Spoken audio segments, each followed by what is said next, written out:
Friends, welcome to resource point. आज अभी हम लोग डिस्कस करने वाले हैं वीज़ा नाइस की करंट अफेयर्स, जो कि हमारी जून मंथ की है। तो काफ़ी टॉपिक हमारी कंप्लीट हो गई है। इकॉनमी की लेसन चल रही थी बट ये काफ़ी बोरिंग होते गया। 4 पार्ट आ चुका है हमारा और अभी भी एक पार्ट लगेगा जिसमें कि रेस्ट ऑफ दी जो आर्टिकल्स है ना उसे मैं कंप्लीट करवा दूँगी। तो ये मैं भी थोड़ा सा बोर हो जाती हूँ कि इतने सारे जो टॉपिक्स है, क्योंकि इकॉनमी की लेसन वाकई लंबी होती है और अभी मेरे पास वैसे भी थोड़ा टाइम की इश्यूज़ है, तो मैं यहाँ पे शॉर्ट वीडियोज़ ही बना पा रही हूँ। लेकिन चलिए आज स्टार्ट करते हैं सिक्योरिटी। और सिक्योरिटी में जो भी आर्टिकल्स काफ़ी इंपॉर्टेंट है, जैसे कि आपको पता ही है कि अग्निपथ स्कीम जो कि one of the most disputed schemes रहा है और काफ़ी इसमें क्रिटिक्स भी हुए हैं, तो चलिए इसके बारे में देख लेंगे। एंड डिफेंस सेक्टर्स में मॉडर्नाइजेशन हो रही है, तो किस किस बातों पे मॉडर्नाइजेशन हो रही है इसे हम लोग डिस्कस करेंगे। चीफ ऑफ डिफेंस स्टाफ के बारे में बात करेंगे एंड छोटी छोटी बहुत ही छोटी न्यूज़ है यहाँ पे, तो इसे हम लोग कंप्लीट करेंगे। तो चलिए स्टार्ट करते हैं। हम लोग आज सिक्योरिटी की लेसन देखते हैं।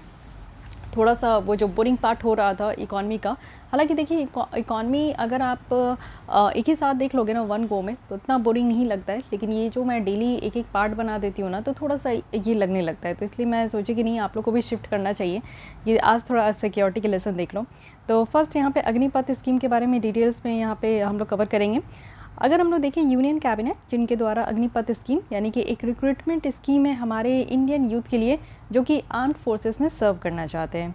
तो जो भी यहाँ पे हमारे देश के जो जवान हैं वो आर्म्ड फोर्सेस में जाना चाहते हैं, तो उनके लिए एक रिक्रूटमेंट प्रोसेस लाया गया है। एक्चुअली ये मेजर डिफेंस पॉलिसी रिफॉर्म्स है, ये पहली बार ऐसा कुछ हमारे देश में किया जा रहा है और जो कि ह्यूमन रिसोर्स पॉलिसी को देखते हुए 3 सर्विसेज के लिए लाया गया है। ये जो शॉर्ट टर्म रिक्रूटमेंट है, यानी कि देखिए रिक्रूटमेंट तो रिक्रूटमेंट होता है, एक बार आपको जॉब लग गई तो इट मीन्स कि जब तक आप रिटायर नहीं करोगे तब तक तो वो जॉब रहती ही है। लेकिन ये शॉर्ट टर्म रिक्रूटमेंट है, यही सबसे बड़ी बात है, इसकी खासियत है। टूर ऑफ द ड्यूटी है, जो कि पहली बार ये 2 साल पहले इसके बारे में बात की जा रही थी, बट ये पहली बार ऐसा लाया गया और लिमिटेड नंबर ऑफ़ वैकेंसीज़ के साथ। तो यूथ कहने का क्या मतलब है, जो कि यहाँ पे 17 या 17.5 साल से लेकर 23 साल के एज ग्रुप में है, उनको इस स्कीम के तहत सेलेक्ट किया जाएगा और उनको अग्निवीर्स कहा जाएगा, ठीक है। और ये 4 साल के लिए मेनली उनका ये सर्विस रहेगा। उसके बाद आप देखो कि यहाँ पे क्या होगा कि एक डिस्टिंक्ट रैंक उनको मिलेगा, वो भी आर्म फोर्सेस में, जो कि अदर जितने भी एग्जिस्टिंग रैंक्स हैं ना आर्म फोर्सेस में, आप जो भी रैंक देखते हो उससे ये अलग है, यानी कि जिला लेवल पे आपको यहाँ पे डिस्ट्रिक्ट आर्म फोर्सेस का रैंक मिलेगा। अब यहाँ पे 4 साल जब कंप्लीट हो जाएगा तो ये जितने भी अग्निवीर्स होंगे इनको एक अच्छा अपॉर्चुनिटी मिलेगा कि आगे चल के वो अप्लाई करेंगे अपने परमानेंट इनरोलमेंट के लिए आर्म फोर्सेस में। तो आप देखो बेसिकली ये जो एज ग्रुप है ना, मेनली मुझे तो ये समझ में नहीं आया कि इसके पीछे इतना ज़्यादा यूथ जो है इसके अगेंस्ट में क्यों खड़े हुए। लेकिन देखिए ये स्कीम बहुत अच्छी है, बहुत सारे फॉरेन कंट्रीज़ में आप देखोगे तो इस स्कीम्स को लागू किया जाता है। क्योंकि हमारे देश में जब इंडिया की बात करते हैं हम लोग, तो इंडिया में क्या होता है कि हमारे पेरेंट्स इतने लविंग, इतने केयरिंग होते हैं जो हमें कभी भी नहीं छोड़ते हैं। लेकिन वही आप फॉरेन कंट्री में चले जाओगे तो फॉरेन कॉन्सेप्ट ही अलग है, ठीक है। उसमें क्या है ना कि आप देखो कि अगर आपने 12th कर लिया 17 ईयर्स में, तो आपको वो आपके उन लोग के पेरेंट्स जो है उनको छोड़ देते हैं बच्चों को कि जाओ आप अपना जो है कमाओ खाओ और जो भी पढ़ना है जॉब करना है करो। तो यहाँ पे बच्चे इस 17 ईयर्स में ही इंडिपेंडेंट हो जाते हैं। बट क्या होता है कि उनको जॉब सर्च करना होता है, वो जॉब करते हैं, उसके साथ साथ वो अपनी जो है ग्रेजुएशन को कंप्लीट करते हैं। बट ये चीज़ सोचो कि इसी कॉन्सेप्ट को हमारे देश में लाया जा रहा है।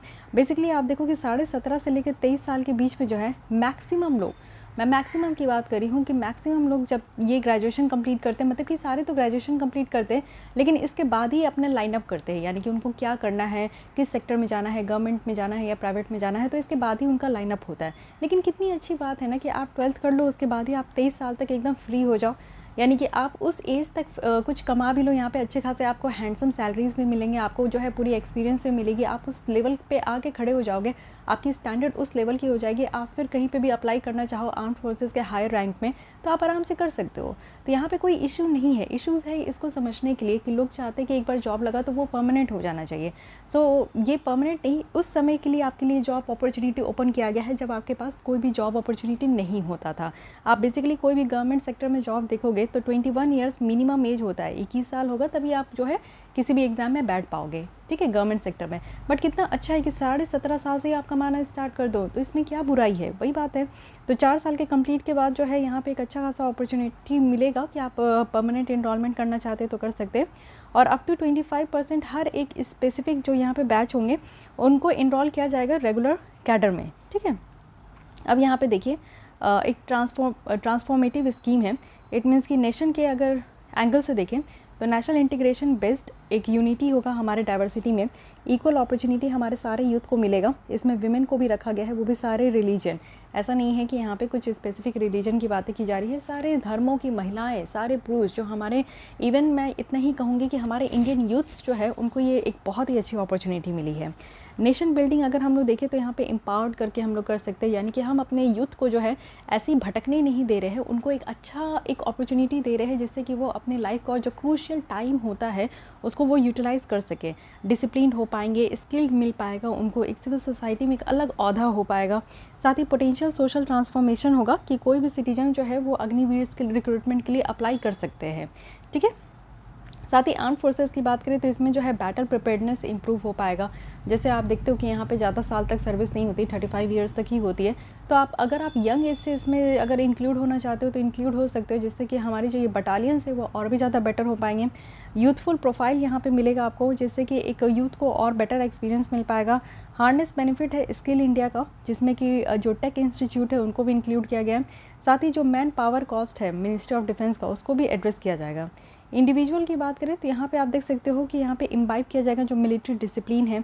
मोटिवेशन तो आपको ऐसे ही मिल जाएगा, जिस दिन आप कमाना स्टार्ट करते हो, आपको जॉब लगता है, आपके हाथ में सैलरी आती है ना, वो मोटिवेशन का एक अलग ही सोर्स होता है।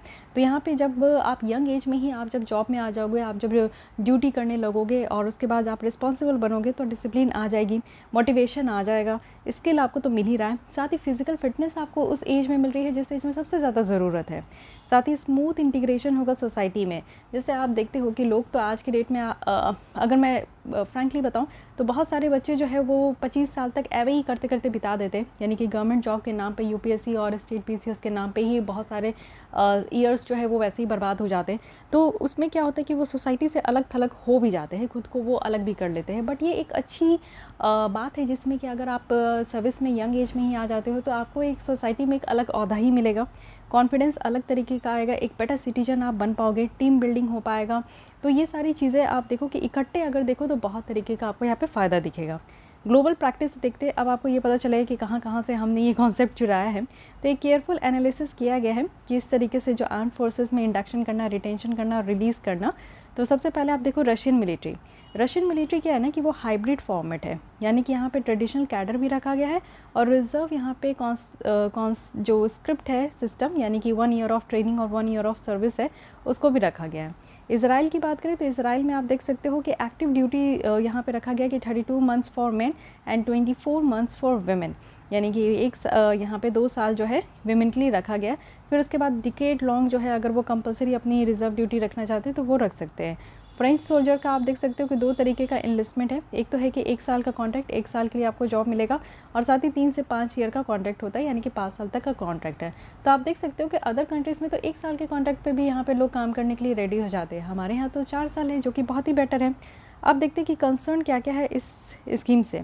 सबसे पहले बिल्डिंग कोहेशन, यानी कि टाइम पीरियड एक बहुत बड़ा यहाँ पे एक मुद्दा था कि काफ़ी शॉर्ट है, 4 साल ही है, जिसमें कि लोगों की ट्रेनिंग वगैरह एक्सपीरियंस करने में ही निकल जाएगा।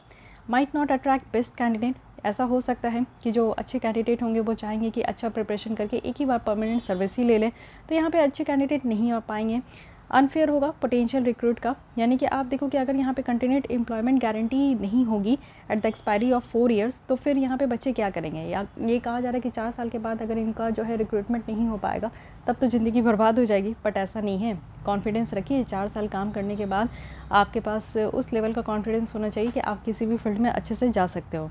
लेस ट्रेनिंग टाइम है, ये कहा जा रहा है कि जो अग्निवीर्स होंगे उनको ट्रेनिंग प्रॉपर तरीके से नहीं मिलेगा, 2 से 3 साल तो यहाँ पे ट्रेनिंग ही निकल जाता है आर्मी के मेंबर्स के लिए, तो 4 साल में पता नहीं क्या सिखा पाएंगे। और यहाँ पे कहा जा रहा है कि 4 साल के लिए जो ट्रेनिंग मिलेगी वो ओनली 6 मंथ्स का मिलेगी। अनटेस्टेड स्कीम है, ऐसा कहा जा रहा है कि पैन इंडिया में इसको लॉन्च कर दिया गया, पहले तो कुछ इसको पायलट बेसिस पे लाना चाहिए था, अभी तक टेस्ट नहीं किया गया, तो मे बी ये फेल हो जाए तो क्या होगा। पोटेंशियली मिलिटराइज है सोसाइटी का, यानी कि यहाँ पे एम्बिशन है, जो भी बच्चे यहाँ पे मिलिट्री में अगर आना चाहते, सर्व करना चाहते हैं, तो वो फुल 15 ईयर्स तक आना चाहते हैं, लेकिन 15 ईयर्स नहीं मिलेगा तो कहीं ना कहीं वो फ्रस्ट्रेटेड होंगे, अनएम्प्लॉयड रह जाएंगे। तो ये सारी चीज़ें कह रहे हैं कि इसके कारण आप देखोगे क्राइम बढ़ेगा, रेडिकल पॉलिटिकल आउटफिट्स होंगे, और साथ ही हमारे रीजनल जो बैलेंस है उसको डिस्टर्ब किया जा रहा है। ये स्कीम से क्या होगा कि रिक्रूटमेंट हमें ऑल इंडिया बेसिस पे देखने को मिल रहा है, ना कि ये स्टेट अलॉटमेंट है। तो आर्मी की जो रैंक है वो यहाँ पे नॉर्दर्न स्टेट में हैवी है। इससे क्या होगा कि कुछ कुछ स्टेट में जो है या कुछ कुछ रीजन में ये इम्बैलेंस आपको देखने को मिलेगा। तो ये सारे कुछ क्रिटिक्स है, कुछ यहाँ पे नेगेटिव पॉइंट बोले जा रहे थे कि कैसे होगा क्या होगा, तो उसके बारे में डिस्कस किया गया है। वे फॉरवर्ड में कहा जा रहा है कि स्कीम्स को हमें थोड़ा सा और other man power management related reforms के साथ इसको लाना चाहिए। साथ ही एजुकेशन क्वालिफिकेशन को रेज़ करना चाहिए, 10+2 रखा गया। और मोर स्ट्रिंजेंट अगर हम लोग देखें तो ऑल इंडिया मेरिट जो ड्रिवन एंट्रेंस एग्जामिनेशन है उसके साथ यहाँ पे साइकोलॉजिकल टेस्ट के साथ इसमें जो है बच्चों को सेलेक्ट करना चाहिए। अगर देखें तो ड्यू केयर की भी ज़रूरत है यहाँ पे अग्निपथ स्कीम में, जिससे कि यहाँ पे जो रेजिमेंटल जो इथॉस है इंडियन आर्मी का वो कहीं अपसेट ना हो। साथ ही अमेंडमेंट करने की ज़रूरत है, जैसे कि जिनकी इनिशियल सर्विस पीरियड है उसको थोड़ा एक्सटेंड करे और मैंडेटरी करे री इनलिस्टमेंट, जो कि एटलीस्ट 50% अग्निवीर का होना चाहिए।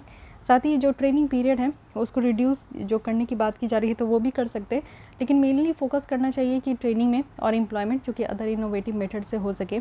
आर्मी लीडरशिप जो है यहाँ पे आप देखो कि इनोवेटिव डिवाइस में एम्प्लॉय कर सकते हैं, और ये काफ़ी इंपॉर्टेंट होगा कि हम लोग अग्निवीर्स को यहाँ पे इंश्योर करें कि आप गेनफुली एब्जॉर्ब करें, यानी कि सोसाइटी में अगर आप रह रहे हैं तो आपको वहाँ पे फ़ायदा ही मिले और सोसाइटी को हेल्प आप प्रोवाइड करो, इस तरीके का यहाँ पे इंश्योर करना है। इस न्यू स्कीम को इंसेंटिव्स देने की ज़रूरत है।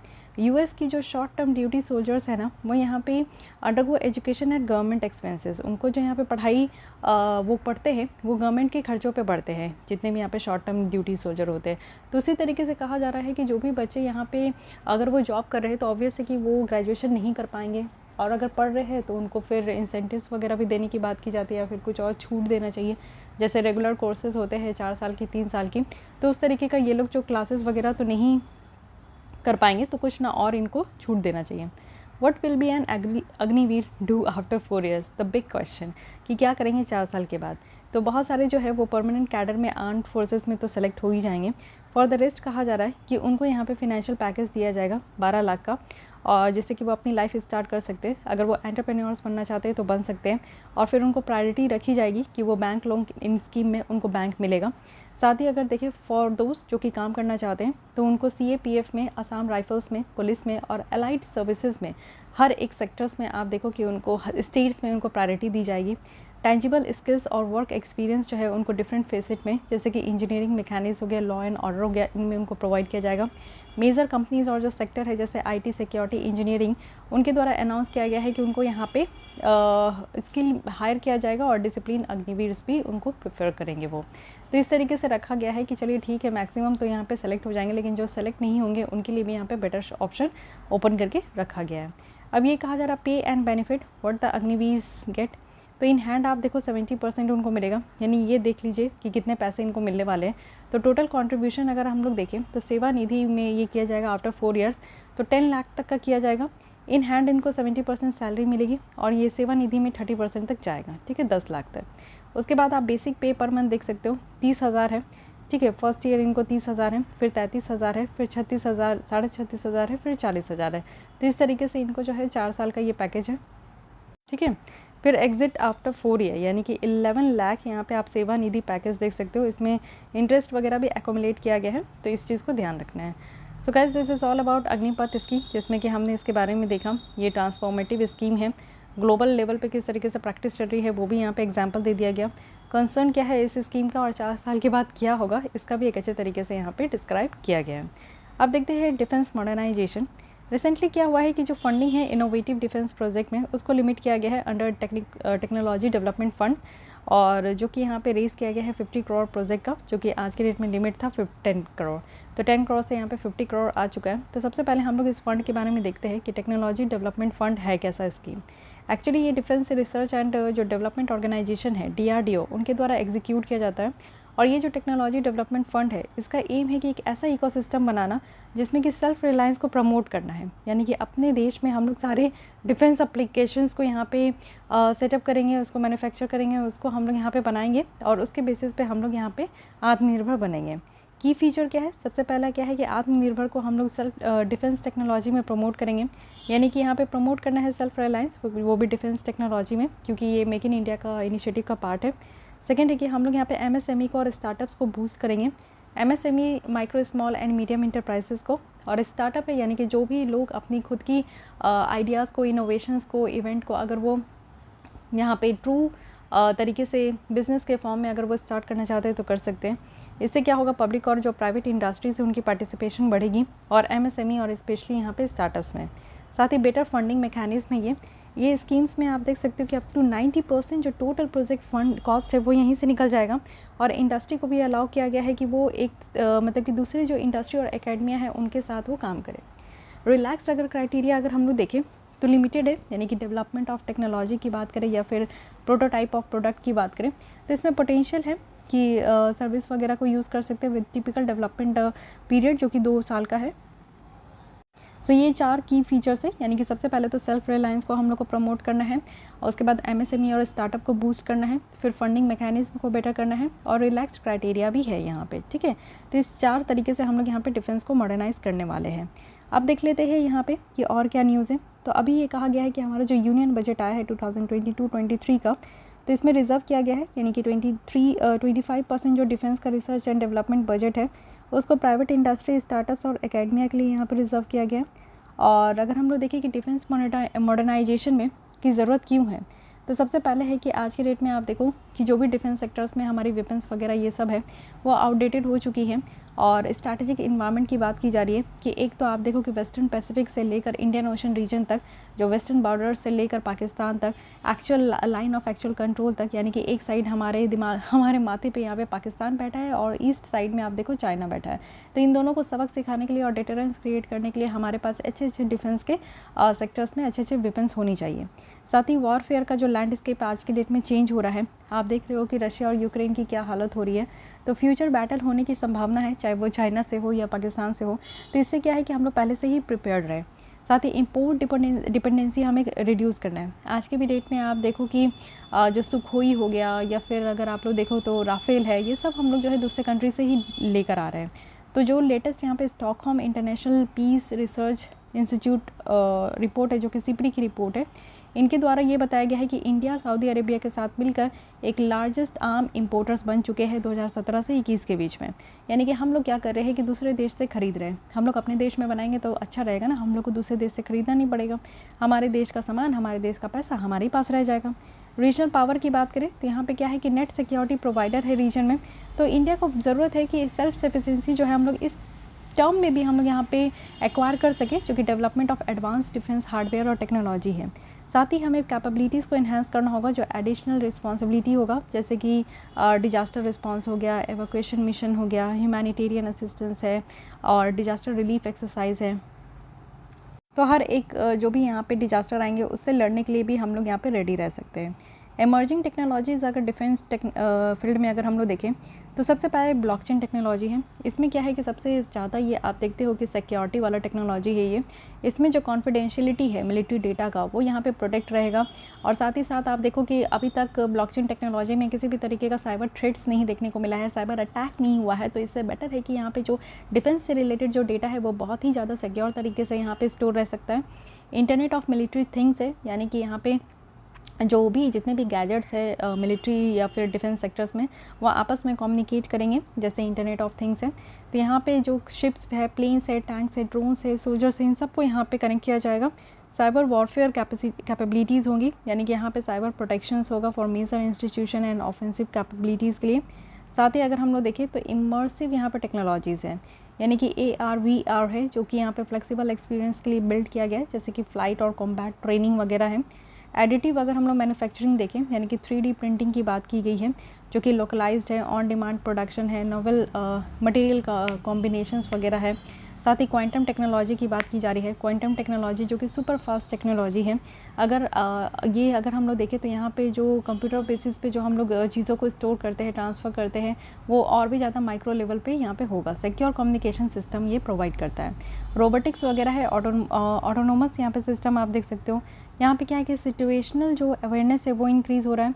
सोल्जर की जो वर्कलोड है वो कम हो पाएगा, क्योंकि रोबोटिक्स के बेसिस पे हम लोग जाएंगे, जो रोबोट वगैरह है उनको भी यहाँ पे काम दिया जाएगा। साथ ही 5G टेक्नोलॉजी का अगर हम लोग इस्तेमाल करते हैं तो इससे ट्रेनिंग वगैरह काफ़ी इन्हेंस होगा। बैटर फील्ड कैपेबिलिटीज़ भी यहाँ पे इन्हेंस हो पाएगी, क्योंकि ये फास्ट स्पीड होगा, यानी कि यहाँ पे 5G टेक्नोलॉजी आप देखो जो 4G आप यूज़ कर रहे हो उससे भी काफ़ी फास्ट होगा। लो लेटेंसी होंगे, यानी कि यहाँ पे जो भी आप ट्रांसफ़र कर रहे हो, डाउनलोड कर रहे हो, तो वो बहुत कम स्पीड में होगा। साथ ही आर्टिफिशियल इंटेलिजेंस है। आर्टिफिशियल इंटेलिजेंस कहने का मतलब है कि बुद्धिमत्ता का इस्तेमाल करना, यानी कि आप देखो कि ऐसा इंटेलिजेंस है जो कि हमारे जैसे इंसान जैसे एक रोबोट बना देना। जैसे आपने रोबोट मूवी में चिट्टी देखा होगा, तो वो चिट्टी भी आर्टिफिशियल इंटेलिजेंस ही है कि हमारे जैसा वो काम करने लगा। तो यहाँ पे क्या है कि कैपेबिलिटी जो है वो इन्हेंस होगी इंटेलिजेंस, सर्विलांस और रिकनसाइसिस में। तो ये चीज़ें ध्यान रखी गई है। तो यहाँ पे पूरी टेक्नोलॉजी को हम लोग बहुत ही बेटर तरीके से डिफेंस सेक्टर्स में यूज़ करने वाले हैं। लेकिन अभी तक हमने देखते हैं कि हमने क्या क्या किया डिफेंस मॉडर्नाइजेशन के लिए। तो for defence production and indigenisation के लिए देखें तो सबसे पहले सृजन पोर्टल लाया गया। सृजन पोर्टल क्या है? ये one stop shop online portal है, जिसमें कि यहाँ पे वेंडर्स को एक्सेस प्रोवाइड किया गया है कि आप यहाँ पे देख सकते हो अपने देश में बना हुआ सामान। साथ ही डिफेंस एक्विजिशन प्रोसीजर 2020 लाया गया। इसका एम है कि हम लोग इंडियन डोमेस्टिक इंडस्ट्री को एम्पावर करें, वो भी मेक इन इंडिया प्रोजेक्ट के थ्रू, जिसका एम है कि इंडिया को ग्लोबल मैन्युफैक्चरिंग हब बनाना है। इसके अलावा अगर हम लोग देखें तो इनोवेशन को हम लोग को इंकरेज करना है। कुछ स्कीम लाया गया है, जैसे आईडेक्स है, इनोवेशन फॉर डिफेंस एक्सीलेंस। इसका एम है कि एक ऐसा इकोसिस्टम बनाना जिसमें कि इनोवेशन ज़्यादा से ज़्यादा हो, टेक्नोलॉजी डेवलपमेंट ज़्यादा से ज़्यादा हो डिफेंस और एरोस्पेस के फील्ड में। साथ ही TDF स्कीम तो हम लोग देखिए कि यहाँ पे टेक्नोलॉजी डेवलपमेंट फंड लाया जा रहा है, जो कि मेक इन इंडिया इनिशिएटिव के साथ इसको जोड़ा जाएगा। मिलिट्री ऑर्गेनाइजेशन को इम्प्रूव करने के लिए क्या किया जा रहा है? तो चीफ ऑफ डिफेंस स्टाफ है, जिनके द्वारा यहाँ पे effective leadership at the top level, यानी कि तीनों जो यहाँ पे सर्विस होते हैं, यहाँ पे आर्म फोर्स, आर्म फोर्स और एयर आपका जो होता है एयर सर्विस और साथ ही साथ नेवी हो गए, इन तीनों को यहाँ पे मर्ज करके एक चीफ ऑफ डिफेंस स्टाफ यहाँ पे रखा गया था। उसके बाद इंटीग्रेटेड बैटल ग्रुप है, जो कि हम लोग ने इसके बारे में भी डिस्कस किया था। और थिएटर कमांड भी लाया जा रहा है तीनों सर्विसेज कैपेबिलिटीज़ के लिए, तो ये भी अच्छी बात है। मल्टीपल कमांड है, आप देखो कि हर एक जो सर्विस है उनका अपना अलग ही कमांड है, लेकिन मिलाकर एक अगर हम लोग देखें तो एक इंटीग्रेट तरीके से लाया जा रहा है। अदर एफर्ट्स में अगर हम लोग देखें तो 15th फाइनेंस कमीशन के द्वारा ये कहा गया है कि एक dedicated non lapsable modernisation fund बनाना चाहिए, वो भी डिफेंस और इंटरनल सिक्योरिटी के लिए। नॉन लैप्सेबल कहने का मतलब है कि जो फाइनेंस कमीशन जो कि 280 आर्टिकल के तहत इंडियन कॉन्स्टिट्यूशन में इसका डिस्क्राइब किया गया है, ये 5 सालों के लिए बनाए जाते हैं। 5 साल में जितना भी यहाँ पे फ़ंड दिया जाएगा, अगर वो 5 साल में यूटिलाइज़ नहीं होता है तो नेक्स्ट 5 ईयर्स में ये आपका ट्रांसफ़र कर दिया जाएगा। टास्क फोर्स जो है वो बनाया गया। साथ ही यहाँ पे DRDO है, जिसमें कि 2 डेडिकेटेड लेबोरेटरीज़ हैं यहाँ पे। साथ ही DRDO है, जो कि यहाँ पे 10 सेंटर ऑफ एक्सीलेंस को इस्टेब्लिश भी कर रहे हैं। मिनिस्ट्री ऑफ डिफेंस है, जिनके द्वारा 75 AI प्रोडक्ट और टेक्नोलॉजीज़ को यहाँ पे, यानी कि फर्स्ट एवर आर्टिफिशियल इंटेलिजेंस को यहाँ पे बिल्डअप किया जा रहा है डिफेंस सिस्टम में, तो ये भी ध्यान रखना है। लेकिन फिर भी आप देखो कि अगर हम लोग मॉडर्नाइज़ कर देते तो क्या सारा जो भी इश्यूज़ है, प्रॉब्लम है, उसका सॉल्यूशन निकल जाएगा? तो नहीं, क्योंकि आज के भी डेट में हमारे देश में सबसे बड़ी प्रॉब्लम है कि हम लोग इन्वेस्टमेंट नहीं कर पा रहे हैं रिसर्च एंड डेवलपमेंट में। आप देखो कि इंडिया की फंडिंग अराउंड 6% हो चुकी है डिफेंस के रिसर्च एंड डेवलपमेंट में, लेकिन वही अगर आप कंपेयर करोगे दूसरे कंट्री से, जैसे कि USA में 12% है और चाइना में 20% है, तो आप देख सकते हो कि ये दोनों देश जो है अपने यहाँ हमारे से डबल और ट्रिपल टाइम्स जो है वो लोग खर्च कर रहे हैं रिसर्च एंड डेवलपमेंट में। तो क्या हम लोग यहाँ पे उनके लेवल पे आ पाएंगे? साथ ही हमारे देश में प्राइवेट सेक्टर पार्टिसिपेशन भी नहीं है। स्पेशली आप देखो MSME, जो कि एक अच्छा खासा रोल प्ले कर सकता है हमारे देश में टेक्नोलॉजीज़ बनाने में। Limited public sector manufacturing capacity भी है। हमारे यहाँ की जो कैपेसिटी मैन्युफैक्चरिंग कैपेसिटी है वो भी यहाँ पे आपको पता है कितना बूस्टअप है। एब्सेंस है, यानी कि कॉन्क्रीट जो डिफेंस इंडस्ट्रियल बेस है उसकी कमी यहाँ पे देखने को मिलती है। डिसीजन मेकिंग प्रोसेस भी बहुत ज़्यादा स्लो है, यानी कि मल्टीपल एवेन्यूज़ अवेलेबल तो है यहाँ पे डिफेंस सेक्टर में प्रोक्योर करने के लिए, डेवलप करने के लिए, लेकिन उस तरीके से यहाँ पर डिसीजन नहीं लिया जा पा रहा है। वे फॉरवर्ड में कहा जा रहा है कि हमें लॉन्ग टर्म रिक्वायरमेंट कैपेबिलिटीज़ को आइडेंटिफाई करने की ज़रूरत है। जैसे कि हमें कॉम्प्लेक्स प्लेटफॉर्म बनाना होगा, जो कि जैसे कि शिप है, सबमरीन है, टैंक्स है, फाइटर जेट है, जिसमें कि लॉन्ग लीड टाइम होता है। साथ ही हमें इनोवेशन भी यहाँ पे फॉस्टर करना होगा BRADS के तहत, जो कि यहाँ पे रामा राव कमेटी के द्वारा रिकमेंडेशन दिया गया था कि एक यहाँ पे board of research for advance defence service यहाँ पे बनानी है, साइंस बनानी है, जो कि यहाँ पे defence advance research project agency के लाइन पे ये काम करेगा। साथ ही कंड्यूसिव है फाइनेंशियल फ्रेमवर्क, और यहाँ पे 5 I's को अडॉप्ट करना है, क्या क्या आई है, पहले तो आइडेंटिफाई करो कि हमारे देश में डिफेंस सेक्टर में किस किस चीज़ की ज़रूरत है, फिर इंक्यूबेट करो, फिर उसी से रिलेटेड इनोवेट करो, फिर उसको हर जगह इंटीग्रेट करो, और होना तो चाहिए हमारे देश का ही, ठीक है। जिससे क्या होगा कि कॉस्ट कम हो पाएगा और हम लोग अपने देश में टाइम बाउंड मैनर में, यानी कि जितने टाइम पे रखा गया उतनी टाइम पे हम लोग मॉडर्नाइज़ कर पाएंगे। ह्यूमन रिसोर्स डेवलपमेंट की बात की जाती है कि जो साइंटिफिक और टेक्नोलॉजिकल ट्रेंड पूल है मैन पावर की, जिसमें ये कहा गया है कि रिसर्च एंड डेवलपमेंट स्किल को इन्हांस करना है, टेक्नोलॉजिकल एक्सपर्ट है पब्लिक और प्राइवेट सेक्टर में, साथ ही डेवलपमेंट का ही जारी है इंडस्ट्री, डिफेंस और एकेडमिया में, तो इसको भी रिसर्च कैपेबिलिटीज़ के साथ स्ट्रेंथन किया गया है, ठीक है। कहा जा रहा है कि ज़्यादा और डिफेंस इंडस्ट्री के बारे में समझना है तो वीकली फोकस डॉक्यूमेंट देखना होगा, ओके, बट उसकी ज़रूरत नहीं है। मैं आप हर मंथ की देख सकते हो, उसमें मैंने बहुत अच्छे से डिस्कस किया। या फिर मैं कोशिश करूँगी कि लास्ट जो है 3-4 मंथ की जो सिक्योरिटी वाली लेसन है उसको मैं मर्ज करके आपको दे दूँ। देखिए जितनी भी मर्ज करके मैं वीडियोस पब्लिश करती हूँ उसको कोशिश कीजिए देखना, क्योंकि उससे क्या होता है आपका रिवीजन होता है। वो मेरा बस एक ही मोटिव होता है कि कम टाइम में आपको ज़्यादा गेन हो और आपका जो पहले वाला लेसन है वो टाइम टू टाइम आपका रिवाइज होते रहे, ठीक है। चलिए आइए चीफ ऑफ डिफेंस स्टाफ के बारे में समझते हैं। मिनिस्ट्री ऑफ डिफेंस के द्वारा एक नोटिफिकेशन दिया गया कि जो स्कोप है एलिजिबल ऑफिसर का इस पोस्ट के लिए उसको थोड़ा और बढ़ाएं, ठीक है। तो यहाँ पे आप देखो कि अगर चीफ ऑफ डिफेंस स्टाफ की बात करें तो ये रिफॉर्म होते आया है 2001 में। ये कारगिल रिव्यू कमेटी के बेस पे यहाँ पे लाया गया था कि इस तरीके का एक पोस्ट होना चाहिए। फिर 2001 में यहाँ पे इंटीग्रेट किया गया, इंटीग्रेटेड डिफेंस सर्विस है जिसके हेड क्वार्टर यहाँ पे आपका तीनों सर्विस के एक साथ सेटअप करने की बात की गई। फिर chairman of chief of staff है जो कि इस्टेब्लिश किया गया नरेश चंद्र कमेटी के रिकमेंडेशन के द्वारा। फिर सकेतकर कमेटी रिकमेंडेशन दी गई थी जो कि 2016। इसी को फॉलो करते हुए आज के डेट में हमारे यहाँ चीफ ऑफ डिफेंस स्टाफ है जिसके यहाँ पे चेयरमैन बने हैं जनरल बिपिन रावत, ठीक है। तो ये CDS जो था वो यहाँ पे क्रिएट किया गया था जिससे कि यहाँ पे आर्म फोर्सेस में इफ़िशेंसी लेकर आए, कोऑर्डिनेशन हो और जो डुप्लीकेशन है उसको कम कर सके। इसका एम है कि बेटर रिजल्ट हो सारे लेवल पे, चाहे वो आर्म फोर्स हो या सिविल सर्विस हो। इससे क्या है कि इंटर जो सर्विस इंटीग्रेशन है वो फैसिलिटेट हो सके और जो प्रोसेस है जॉइंट प्लानिंग का, ऑपरेशन का, प्रोक्योरमेंट का, ये सब एक साथ हो सके। CDS आप देखो कोई भी मिलिट्री कमांड एक्सरसाइज यहाँ नहीं करती है, लेकिन हमारे देश में CDS पोस्ट की ज़रूरत क्यों पड़ी? क्योंकि आप देखो CDS क्या है कि एक पॉलिटिकल एग्जीक्यूटिव की ज़रूरत थी जो कि तीनों सर्विस के हेड हो, तो इसलिए इसको लाया गया। साथ ही इंटीग्रेशन है आर्म फोर्सेस का, तो ये भी एक बहुत अच्छी बात है। कॉन्स्टेंटली है यहाँ पे सिक्योरिटी डायनेमिक्स चेंज होते रहती है, तो उस बेसिस पे यहाँ पे कोई हेड होने चाहिए। प्रायोरिटाइजिंग प्रोक्योरमेंट है। CDS की बात करें तो ये कंट्री की जो मिलिट्री रिक्वायरमेंट है वो कि जिस तरीके से होनी चाहिए उस तरीके को ये पूरा करता है। ग्लोबल सिमिलैरिटीज़ भी है और भी कंट्री में ये पोस्ट है। जैसे CDS का पोस्ट आप देखो तो यहाँ पे Italy, France, China, UK, USA, Canada, Japan है, तो उसी कॉन्सेप्ट को हमने अपने देश में भी लागू किया। ड्यूटीज़ और फंक्शन देख लीजिए कि इनका क्या है। तो सबसे पहले मिलिट्री अफेयर्स के डिपार्टमेंट ऑफ मिलिट्री अफेयर्स के ये हेड भी हैं जो कि मिनिस्ट्री ऑफ डिफेंस के तहत आता है, और ये जो है प्रिंसिपल मिलिट्री एडवाइज़र होते हैं डिफेंस मिनिस्टर के। साथ ही आप देखो कि यहाँ पे इनको फंक्शन करना होता है, ऐसे परमानेंट चेयरमैन होते हैं चीफ ऑफ स्टाफ कमेटी के। साथ ही ये मेंबर भी होते हैं डिफेंस एक्विजिशन काउंसिल के, और ऑप्टिमल जो यहाँ पे यूटिलाइजेशन है इंफ्रास्ट्रक्चर का वो इंश्योर करते हैं, और 5 ईयर जो डिफेंस कैपिटल एक्विजिशन प्लान है उसको भी ये इम्प्लीमेंट करते हैं। फाइन। चैलेंजेस क्या है? चैलेंजेस है कि सबसे पहले आप देखो कि पेंडिंग यहाँ पे रिफॉर्म अभी तक उतना इफेक्टिव नहीं हुआ है। डोमिनेशन की बात करें आर्मी का, तो ये आर्ग्यू किया जाता है समटाइम्स कि जो CDS है वो आर्मी की डोमिनेशन को इस्टेब्लिश करेंगे और अदर सर्विस को भी, जिससे कि जो सपोर्टिंग रोल है वो रिड्यूस हो जाएगा। साथ ही प्रोक्योरमेंट जो रिक्वायरमेंट है वो यहाँ पे बैलेंस हो पाएगा। जैसे एयर फोर्स जो है वो यहाँ पे प्रोग्राम ले रहे हैं 114 न्यू फाइटर्स का। नेवी जो है वो भी अपनी तरफ से पैरेलल और अनरिलेटेड प्रोक्योरमेंट प्रोग्राम चलाते रहते हैं, तो इसलिए तीनों सर्विस के लिए यहाँ पे ये थोड़ा सा एक बैलेंस बनाने में प्रॉब्लम होगा। जेंडर बैलेंस भी फोर्स में आप देखो तो थोड़ा सा प्रॉब्लम है, यानी कि जेंडर डिस्क्रिमिनेशन आप इस सेक्टर्स में देखो तो बहुत ज़्यादा है। कंक्लूजन बताया जा रहा है कि CDS के क्रिएशन से इंडिया में क्या है कि मच डिलेड प्रोसेस जो इंटीग्रेशन का था आर्म फोर्सेस और डिफेंस एस्टैब्लिशमेंट का वो देखने को मिला है। साथ ही ज़्यादा से ज़्यादा हमें क्या करना है कि हमारे देश में रिसर्च एंड डेवलपमेंट होना चाहिए, प्रोडक्शन ऑफ इक्विपमेंट हो, इनोवेशन हम लोग फॉस्टर कर सके, जिससे कि आगे आने वाले दिनों में इस सेक्टर्स में हमारा काम बेटर तरीके से हो। Okay, so this is all about CDS। I hope कि आपको ये आर्टिकल अच्छे से समझ में आई होगी। समझ में तो आपको पहले ही आ गई थी क्योंकि CDS को कई 1 साल से मैं यहाँ पर पढ़ा रही हूँ या फिर उससे कम, ठीक है, देख लीजिएगा।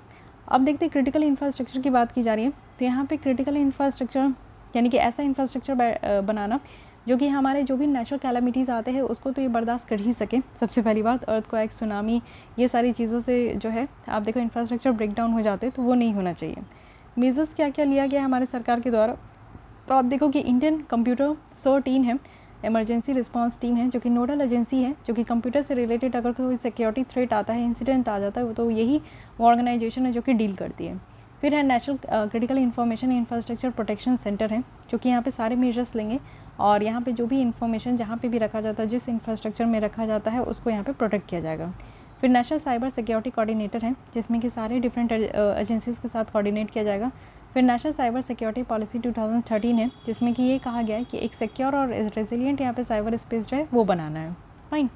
अब यहाँ पे क्रिटिकल इंफ्रास्ट्रक्चर आप देखो, ट्रांसपोर्ट सेक्टर में, private and power and energy sector में, टेलीकॉम सेक्टर में, स्ट्रैटेजिक एंड पब्लिक इंटरप्राइजेस है, बैंकिंग है, गवर्नमेंट है, इन सारे सेक्टर्स में बनाना है। मल्टी एजेंसी सेंटर की बात करें तो यहाँ पे मिनिस्ट्री ऑफ होम अफेयर्स के द्वारा सैंक्शन किया गया है 138 करोड़, वो भी इंटेलिजेंस ब्यूरो को, कि वो अपनी मल्टी एजेंसी जो सेंटर है उसको अपग्रेड करे। ओवरग्राउंड अगर वर्कर्स की बात करें तो देखिए 215 ओवरग्राउंड वर्कर्स है जो कि अरेस्ट हुए हैं जम्मू एंड कश्मीर में। तो ओवरग्राउंड वर्कर्स की बात करें तो ये अरेस्ट हुए हैं पब्लिक सेफ्टी एक्ट और अनलॉफुल एक्टिविटीज़ प्रिवेंशन एक्ट, यानी कि यहाँ पे कुछ तो गलत इनकी तरफ से चल रहा था, तभी ये अंडरग्राउंड होकर काम कर रहे हैं। ठीक है, तो इनको यहाँ पे अरेस्ट किया गया है, ये भी पता होना चाहिए। और जो डिटेंशन किया जाता है वैसे लोगों को जो कि 18 साल से कम है, तो उनकी डिटेंशन जो है वो स्ट्रिक्टली प्रोहिबिटेड है इस एक्ट के तहत। और इंडिविजुअल जिनको डिटेन किया गया है तो 24 घंटा के अंदर उनको मजिस्ट्रेट के पास प्रोड्यूस करना है। ठीक है, एक्चुअली ये ओवरग्राउंड वर्कर्स करते क्या थे, तो लॉजिस्टिक सपोर्ट प्रोवाइड करते थे, कैश वगैरह इधर से उधर फ्लो करते थे, एकोमोडेशन किसी को रहने का जगह वगैरह, ये सारी चीज़ें देखते थे। ठीक है, और साथ ही आप देखो कि ये तो कहा जाता है कि इनको हाइब्रिड टेररिस्ट या फिर टेररिस्ट एसोसिएट भी क्या कहा जाता है। छुप छुपा के काम करना, कोई गलत ही काम कर रहे होंगे तभी करते हैं। अभ्यास की बात करूँ तो अभ्यास क्या है, ये high speed expendable aerial target है, जो कि सक्सेसफुली यहाँ पे फ्लाइट टेस्टेड किया गया है अभी उड़ीसा में। तो अभ्यास हमारे ही देश का बना हुआ अनमैन्ड एरियल यहाँ पे टारगेट सिस्टम है, यानी कि इसके तहत कोई भी इंसान नहीं बैठेगा और जो भी रिक्वायरमेंट है इंडियन आर्म्ड फोर्सेस का वो यहाँ पे पूरा हो पाएगा। और DRDO के द्वारा इसको डिज़ाइन और डेवलप किया जा रहा है। अग्नि 4 आया है, अग्नि 4 आप देखो कि ये सक्सेसफुल ट्रेनिंग है, जो कि ये अग्नि 4 का हो गया। अग्नि 4 इंटरमीडिएट रेंज बैलिस्टिक मिसाइल है और डेवलप किया गया है DRDO के द्वारा। 1000 kg पेलोड ये ले जाएगा और 900 किलोमीटर्स तक। तो अग्नि 5 तक का यहाँ पे रेंज होगा। अग्नि P भी आया है जिसे प्राइम कहते हैं, तो ये 2000 किलोमीटर तक है। ठीक है, तो 1000, 2000, 2500, 4000, 5000 इस तरीके से इनकी रेंज बढ़ाते गया है। हिमैस की बात करें, high mobility artillery rocket system है, तो ये यूक्रेन का सपोर्ट आपको देखने को मिलेगा। तो US के द्वारा अनाउंस किया गया कि एडवांस्ड जो मिसाइल सिस्टम हिमरास है वो यूक्रेन भेजा जाएगा। हिमार्स की बात करें तो ये long range mobile artillery system है, जो कि लॉकहीड मार्टिन में इसको डेवलप किया गया है। कुछ मिलिट्री एक्सरसाइज देखें तो एक्स संप्रीति एक्स है, ये जॉइंट मिलिट्री एक्सरसाइज है जो कि इंडिया और बांग्लादेश के बीच में। एक्स खान क्वेस्ट 2022 है, इसमें 16 कंट्रीज़ आती है और इंडिया भी इसका पार्ट है। इंडो कारपेट है, इंडो कॉर्पेट, तो ये आप देखो इंडिया इंडोनेशिया नेवी, इनके बीच में यहाँ पे कोऑर्डिनेटेड पेट्रोल है। ऑपरेशन संकल्प है, तो देखिए ये 3rd ईयर ऑफ ऑपरेशन में एंटर हो चुका है। एक्चुअली जिस तरीके का सिक्योरिटी सिचुएशन जो गल्फ़ एरिया में बर्बाद हो गया था, तो ऑपरेशन संकल्प लाया गया था गल्फ़ रीजन में, वो भी 2019 में। इसका ऑब्जेक्टिव था कि सेफ़ पासेज करना है, जितने भी इंडियन फ्लैग वेसल्स वगैरह है तो वो यहाँ पे स्ट्रेट ऑफ हॉर्मुज से होकर सेफ तरीके से पास हो। इंडिया आपको पता है कि 85% तक हमारे देश में जो ऑयल इंपोर्ट होता है उसकी डिमांड जो है वो यहाँ पे गल्फ़ कंट्रीज से ही होता है, और 60% जो हमारे देश का ऑयल इंपोर्ट होता है वो गल्फ़ कंट्रीज से ही होता है। इतनी बातें ध्यान रखनी है। Okay, so this is all about security. तो आज हमने यहाँ पे सिक्योरिटी के लेसन देख लिया, जो कि काफ़ी तीनों आर्टिकल काफ़ी इंपॉर्टेंट है, उसको हम लोग कवर कर लिए। सो जैसे जैसे मीन्स नज़दीक आ चुका है, तो उस तरीके से आप लोग ये सारे टॉपिक्स अगर डिस्कस करते हो, बनाते हो, तो इससे रिलेटेड क्वेश्चन सॉल्व करते हो तो आपके लिए काफ़ी फ़ायदेमंद होगा। ओके, सो गाइस आज के लिए बस इतना ही। अगर आपको ये लेसन आगे भी कंटिन्यू रखनी है, देखनी है, तो डेली बेसिस पे हमारे यहाँ पे चैनल को सब्सक्राइब कर सकते हैं और डेली बेसिस पे लेसन देखने के लिए यहाँ पे आ सकते हैं। इसके अलावा भी आपको अगर कोई भी डाउट, कोई सजेशन है तो आप कमेंट कर सकते हैं। मिलती हूँ कल इसी टाइम पे। आज के लिए बस इतना है। Thank you.